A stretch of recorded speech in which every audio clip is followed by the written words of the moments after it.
نقيب الأبرار إمام دعاة البررة وعلى آله وصحابه أهل الأبرار آمين. أدوك فون الحمد لله. أي النبي ومحمد صلى الله عليه ìkí وسلم. ọlọ́run bá النبي ومحمد. آمين. النبي tó jẹ́ pé àtàyè rẹ̀ gbogbo ẹ̀ ní tuntun ní gbogbo ìgbà. صلى الله عليه ọlọ́mọsàbà وسلم. kí ànábì àti gbogbo àwọn tó bá ṣe ìsìláàmù. آمين.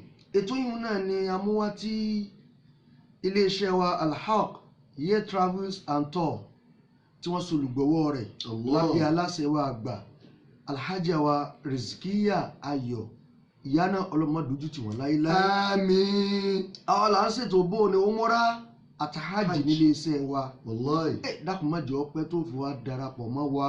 má jẹ́ ọpẹ́. má jẹ́ ọpẹ́ o umura wa gbogbo nǹkan wa ló ṣe dáadáa. Ọlọ́run ṣe ní dáadáa púpọ̀.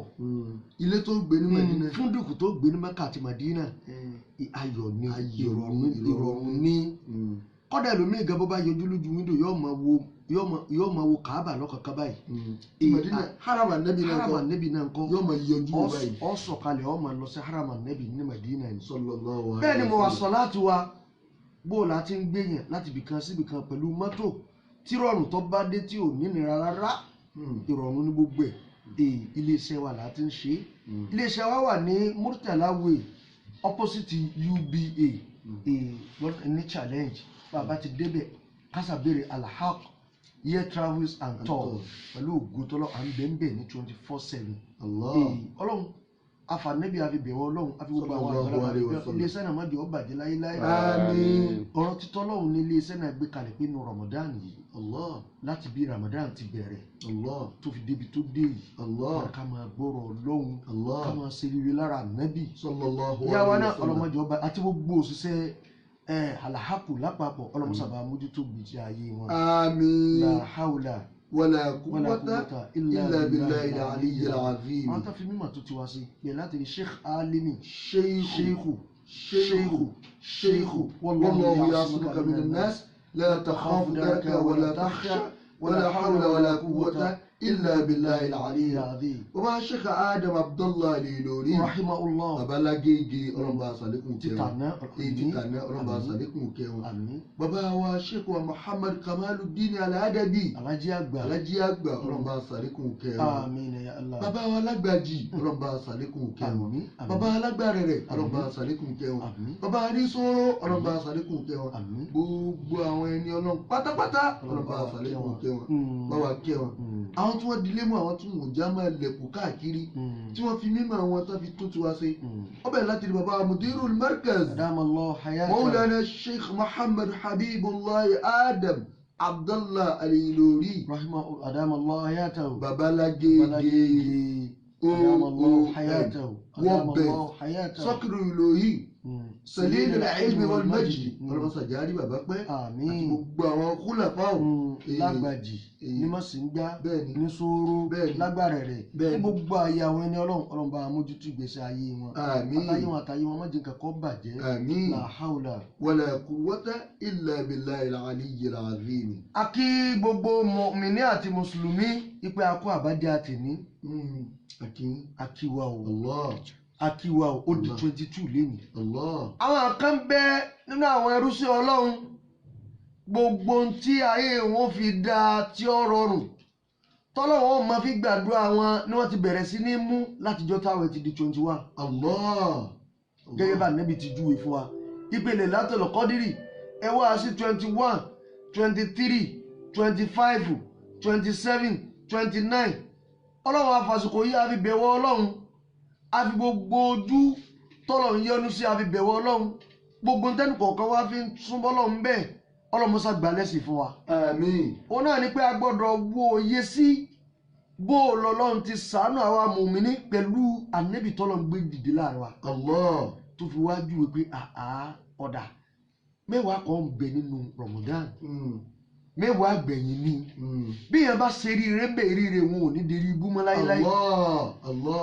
náà nà téèyàn ó fi ṣe rí rẹ́ ń bẹ́ẹ̀ ó làwọn àgbàlagbà máa ń ṣe wọ́n á ṣe tahajud wọ́n ṣe àìtìkáf àbọ̀ síbi ọ̀rọ̀ ìtìkáf náà irú èèyàn wo ló yẹ kó ṣe àìtìkáf ayé wo là á ti ń ṣe kíláàsì nù itikaf ẹlòmíì dénú itikaf yóò sùn lọ ní aláàjì yóò gbé fóònù ní bísínẹ́sì ní. business ni. àní sàlámù alẹ́kùn ẹ̀ẹ́dẹ̀ wa béèrè wa láti jẹ ẹrin. ẹlòmíì rí WhatsApp ni ó wà tí ó máa sọ̀rọ̀ lọ.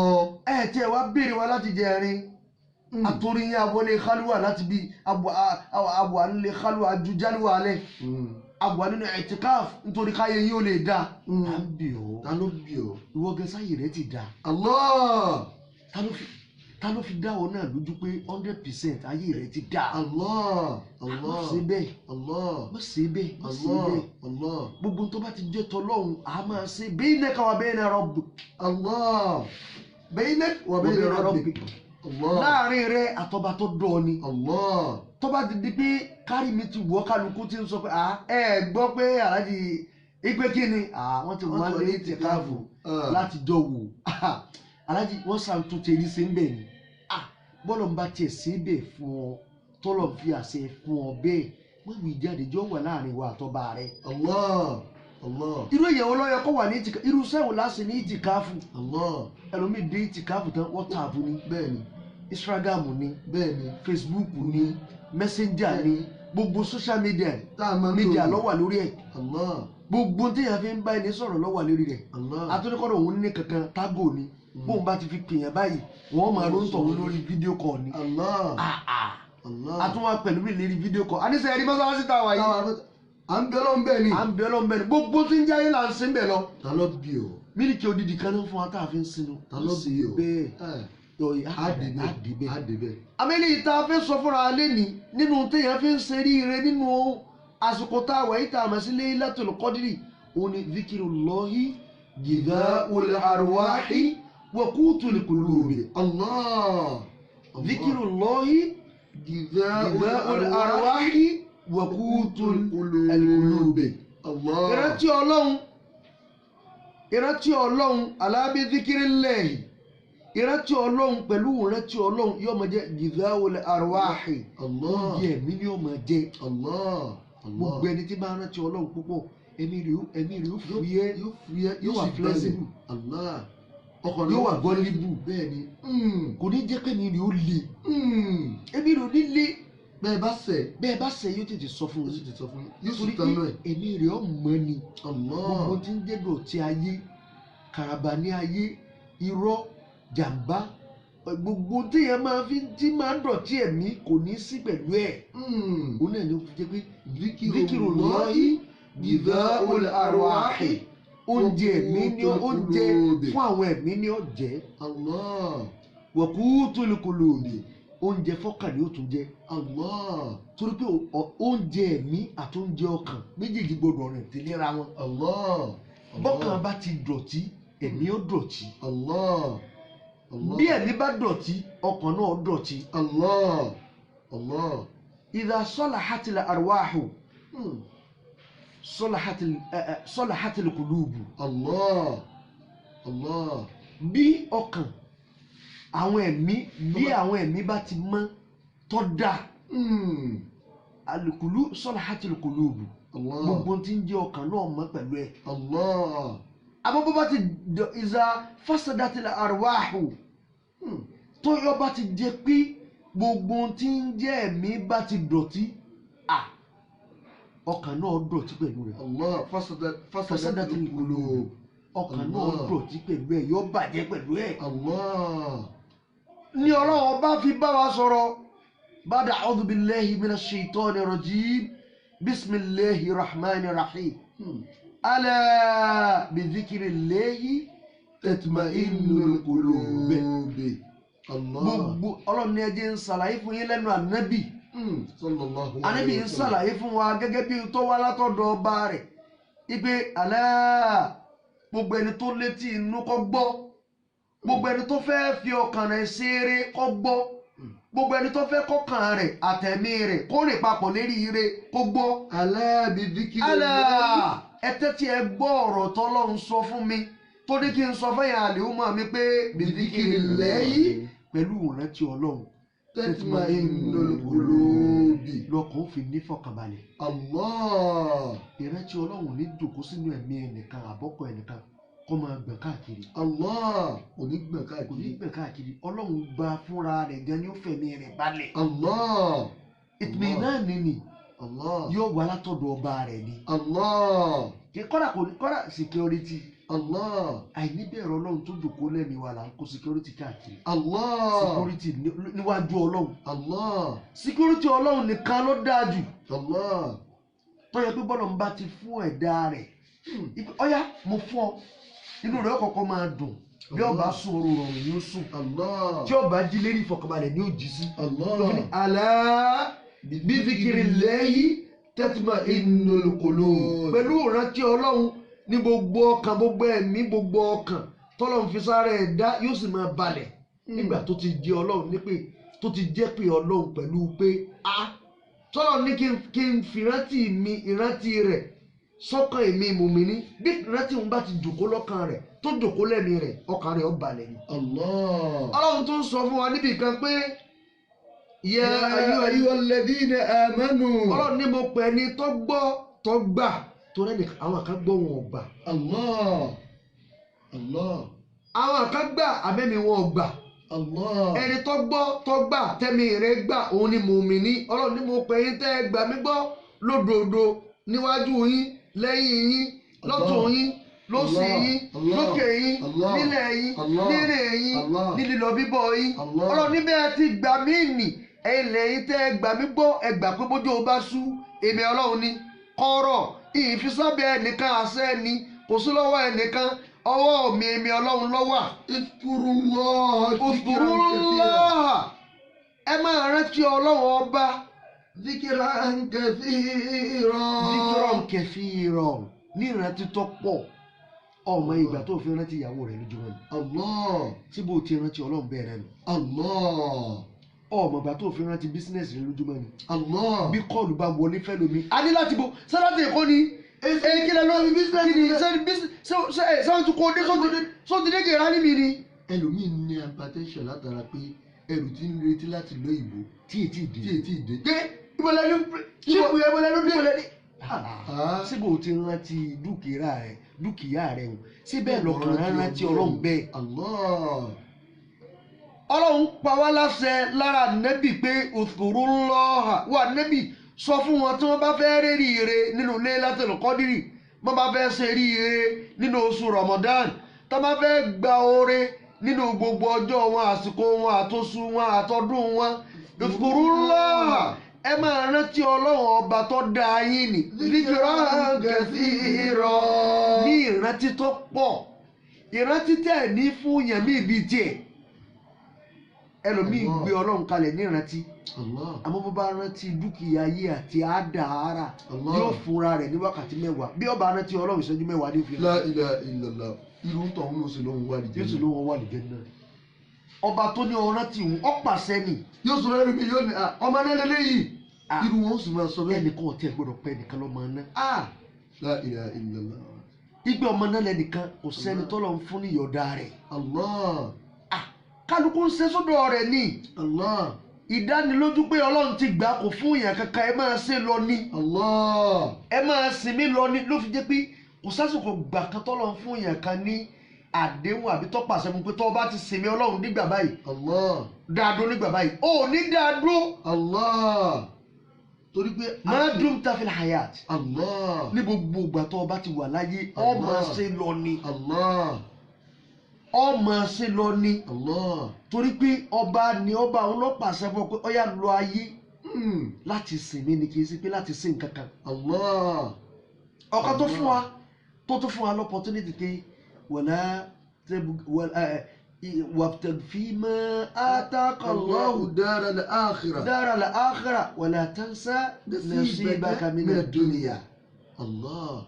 tó bá ṣe ìbùtẹ́gì wọ́n lọ́n sojú kòkòrò pẹ̀lú ọlọ́run. فيما آتاك pẹ̀lú nínú tó fún ọ láyé. دار الآخرة. ipe kó o fi ra àlìkìyámà ولا تنسى نصيبك من الدنيا. لا تنسى ọlọ́run ló pàṣẹ má wàá gbàgbé ìpín rẹ láyé. inú ìpín rẹ ni kò fẹ́yàwó.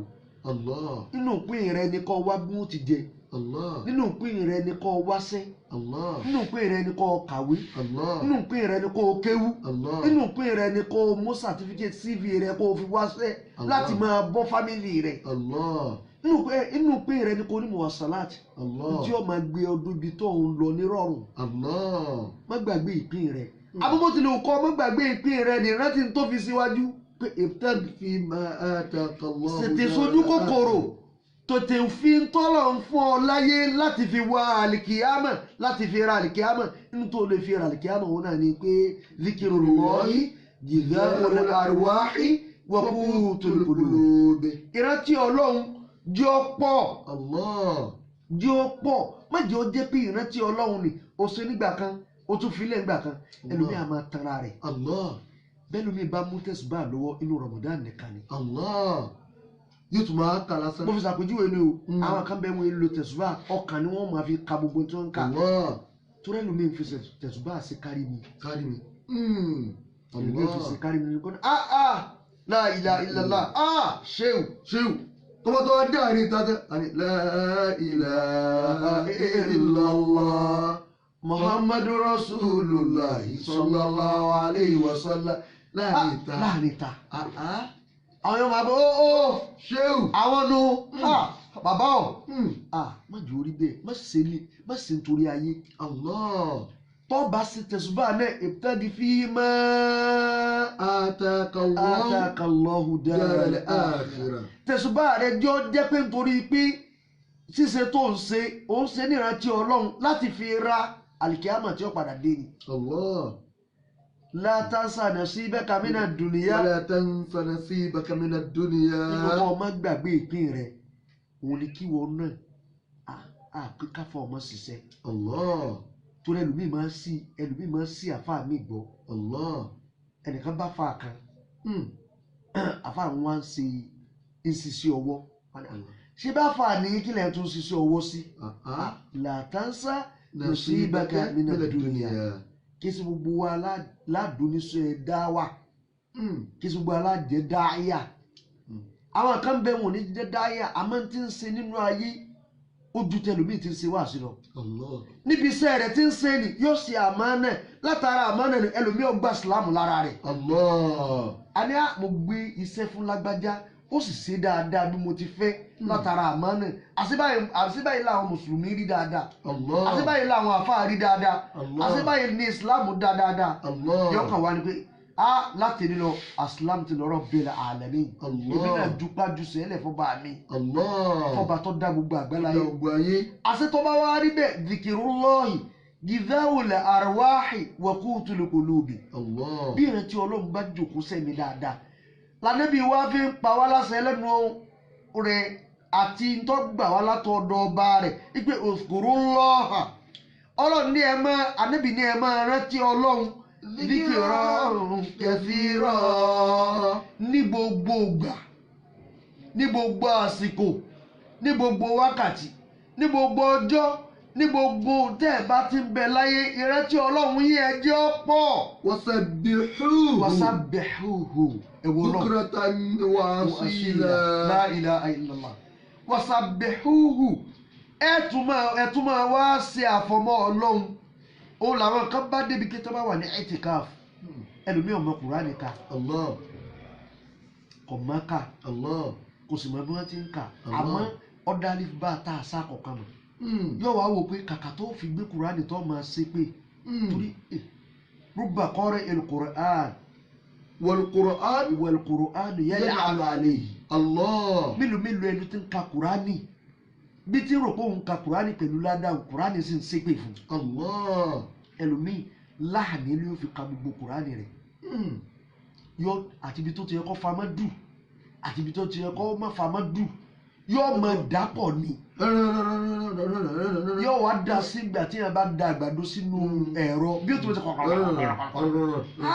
má ka Kùránì bẹ́ẹ̀ Kùránì ní ó ní ọ̀wọ̀ ìtọ́ kulli harfin haqqahu wa mustahaqqahu ó gbọ́dọ̀ fún gbogbo nǹkan lẹ́tọ̀ọ́ rẹ̀ ibi tó jẹ́ kó famadu fa àwọn afọ onítẹ̀jú yìí sì gbé wa ibi tá a ti ń ṣe tẹ̀rìtìbù mbẹ ibi tá a ti ń ṣe tẹ̀rìtìbù mbẹ. kódà àwọn bàbá wa nílé tó ń ka Kùránì fún wa gbogbo wọn náà tẹ́ bá wò wọ́n kọ́ lérí إعطاء كل حرف حقه ومستحقه wọ́n rọra máa kà fún ni kí la bá débi wàhálà wọ́n rọra kọ́ sí wa ká lè máa kà á pẹ̀lẹ́pẹ̀lẹ́. n ò ní rọ́ọ̀ṣì wa kàkà tó fi máa wá ṣépè nínú tó máa ṣépè nínú àìtíkáàfù má wulẹ̀ ṣépè àwọn kan wá mú pé ọlọ́run ti fààyè lẹ̀ pé wasabbihuhu máa ṣàfọmọ́fọ́lọ́hún wà wá mú tẹ̀sùbà wọn ni subhanallah subhanallah subhanallah subhanallah subhanallah subhanallah subhanallah subhanallah ìtú wọn máa wí nù. àwọn kan ní subhanallahi wa bihamdihi subhanallahi al-azimi. àwọn kan máa wí bẹ́ẹ̀. àwọn kan máa wí pé subhanallahi walhamdulillahi wala ilaha illallah allahu akbar adada khalqihi wa rida nafsihi wa zinata arshihi wa midada kalimatihi. àwọn kan mú bẹ́ẹ̀ àwọn kan ò sì ní mú bẹ́ẹ̀ ọyọ̀ kan náà ní ọ̀rọ̀ wọn lọ́rùn wọ́n ní subhanallahi wa bihamdihi subhanallahi al-azimi. èyí tó wù nínú ọkọ̀ ọlọ́run falawul asmaul husna gbogbo tó dáa jù ló kọ ọlọ́run lónìí. àwọn kan ní èyí náà tó pọ̀ jù wọ́n wá mú tẹ̀sùbà wọ́n Allah Allah Allah Allah Allah Allah Allah Allah Allah zikirullahi gizaul arwahi wa qutul qulub. ìrántí ọlọ́run ni wọ́n jọ papọ̀ pẹ̀lú ẹ̀mí wọn àtọkàn wọn. ọkàn ò ní yàtọ̀ torí pé bí ìbejì ni wọ́n àti rúhù àti kọ́líbù méjèèjì dọ́rin ni. wọ́n wá wí bẹ́ẹ̀ wọ́n sabbihuhu wọ́n máa wá ṣe àfọ̀mọ́fọ́lọ́wọ́ ọba wọn bukratan wa asila wọ́n máa ṣe láàárọ̀ kùtùkùtù. lọ́fà bàbá wa kan tí àwọn mutasawwifu wọ́n ṣe pé tasawwufu wọ́n ṣe lázìmí àárọ̀ wọ́n sì tún ṣe lázìmí alẹ́. tọ́lọ́hún náà ni wọ́n fẹ́ kó jòkó sẹ́ni àwọn pé ala bi dhikrillahi tatma'innul qulub. kí ìrántí ọlọ́run ṣàjòkó kẹ́ni àwọn olè bá rẹ̀. ọlọ́run àfàsùkò yìí bí ìrántí rẹ̀ mọ́sàjọ́ rinlẹ̀ nínú ọkàn wa. àmín. kó tún wá rinlẹ̀ nínú ẹ̀mí wa. àmín. ká lè ṣe oríire Laylatul Qadri. àmín. pẹ̀lú ògo tọ́lọ́run a máa bá ọ̀rọ̀ Laylatul Qadri lọ àti bóò ni àìtíkáàfù tó fi ìbáṣe rẹ̀ pẹ̀lú Laylatul Qadri. bàbá wa àgbà nínú àwọn bàbá wa sahibul bayan wa tibyan amirul wa'idhin pẹ̀lú gotolong 25 ní Laylatul Qadri wọn. bẹ́ẹ̀ ni bàbá wa àgbà afá wa àgbà bàbá wa tí a fi orúkọ wọn tí a fi ọ̀wọ̀ kún bàbá wa Sheikh al-Mukhtar oníkunkéwú Laylatul Qadri wọn on the first tí Ramadan ọmọ jẹ́ 27 kí gbogbo akápàdé lọ́dọ̀ wọn kí a lè sóríire ọlọ́mọṣàjà sóríire ọlá Nabi Muhammad Al-Haq tí ó jẹ́ òun náà ni wọ́n ṣe olùgbọ̀wọ́ ètò yìí. nọ́mbà tí a lè pè wá sí bí èèyàn bá fẹ́ wá sọ́dọ̀ wa láti wá gba lẹ́tà àbọ̀ wá gba fọ́ọ̀mù fún umra àti hajj ká pè wá sórí 080 36 78 5263 lẹ́ẹ̀kan sí 080 36 78 52 63 ká pè wá sórí ẹ̀ bá a bá ti pe nọ́mbà ni àwa lágbè iléeṣẹ́ wa ni o ní Murtala Way opposite UBA Al-Haq Year Travels and Tour ká wá bá wa sòwò pọ̀ ká wá bá wa dòwò pọ̀. èmi ọmọ ìyá yín tí à ń gbọ́ wa láti ibẹ̀ kan ni Hassan Mustapha Agbarẹ̀rẹ̀ Al-Abrar àti ọmọ ìyá mi Hussein Mustapha Agbarẹ̀rẹ̀ Al-Abrar àtọmọ alájà tuntun Al-Imam Idris Mustapha Agbarẹ̀rẹ̀ Al-Abrar táàmù adágbére fún wa táàtú pàdé ní dédé aago yìí lọ́la ìpè wassalamu alaikum wa rahmatullahi wa barakatuhu.